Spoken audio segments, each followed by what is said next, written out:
Hello ছোটো বন্ধুরা, আজকে আমরা পঞ্চম শ্রেণীর পৃষ্ঠা নাম্বার 55 নাম্বার পেজের আমরা 7 নাম্বার অঙ্কটি দেখব এবং এটা সমাধান করব। চলো 7 নাম্বার অঙ্কটি পড়ে নিই। দেখো এখানে লেখা আছে একটি বর্গাকার মাঠের এক পাশের দৈর্ঘ্য 2.5 কিলোমিটার, তার মানে 1/2 কিলোমিটার। মাঠের ক্ষেত্রফল নির্ণয় করো। তাহলে কি বলা আছে যে একটি মাঠের এক পাশের দৈর্ঘ্য 2.5 কিলোমিটার, মাঠের ক্ষেত্রফল নির্ণয় করো। চলো আমরা এখন অঙ্কে চলে যাই। দেখো এখানে একটা মাঠ আঁকানো আছে। এই মাঠের দেখো এক পাশে 2.5 কিলোমিটার, অর্থাৎ 1/2 কিলোমিটার। এই এক পাশে তোমার দৈর্ঘ্যটি হলো 2.5 কিলোমিটার এবং বলা আছে যে তাহলে অপর পাশের যে দৈর্ঘ্য সেখানে কত কিলোমিটার, সেখানেও 2.5 কিলোমিটার। মাঠটির ক্ষেত্রফল নির্ণয় করো। তাহলে দেখো একটি বর্গাকার মাঠের এক পাশের দৈর্ঘ্য 2.5 কিলোমিটার, তারপরে একটি বর্গাকার মাঠের ক্ষেত্রফল। তাহলে ক্ষেত্রফল কি হবে?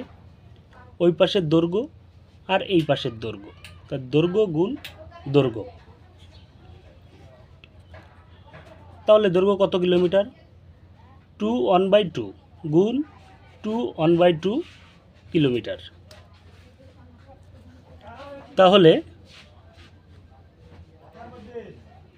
দেখো 2 দুগুণী 4 আর 1 5, 5/2।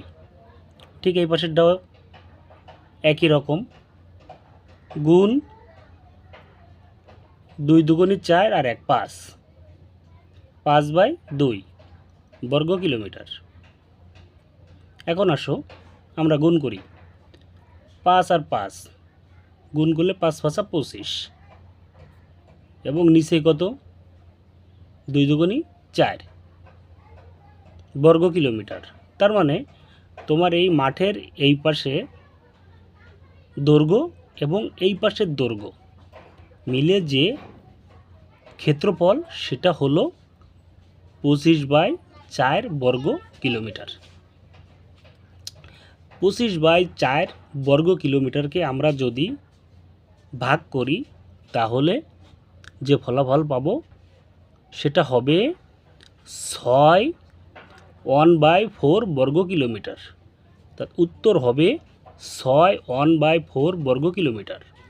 তুমি কিভাবে বন্ধুরা 6 1/4 বর্গ কিলোমিটার পাবে সেটা দেখো আমার নিচেই দেওয়া রয়েছে, অর্থাৎ রাফ করা রয়েছে।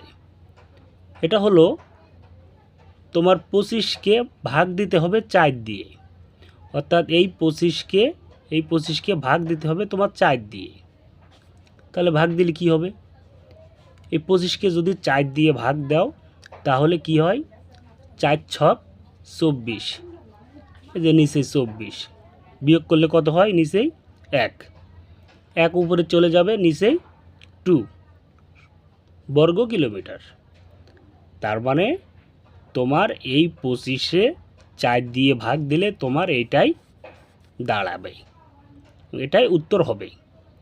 তার মানে আমাদের এই যে মাঠটা, এই মাঠের দৈর্ঘ্য, এই পাশের দৈর্ঘ্য আর এই পাশের দৈর্ঘ্য মিলে টোটাল 6 1/4 বর্গ কিলোমিটার। তো ছোটো বন্ধুরা, তোমাদের যদি কোনো কমেন্টস থাকে কমেন্টস বক্সে জানিয়ে দেবে এবং যদি স্পেশালি কোনো অঙ্ক জানতে চাও, বুঝতে চাও, তাহলে কমেন্টস বক্সে কমেন্টস করবে, আমি তোমাদেরকে সেটা ক্লিয়ার করব। ভালো থাকবে।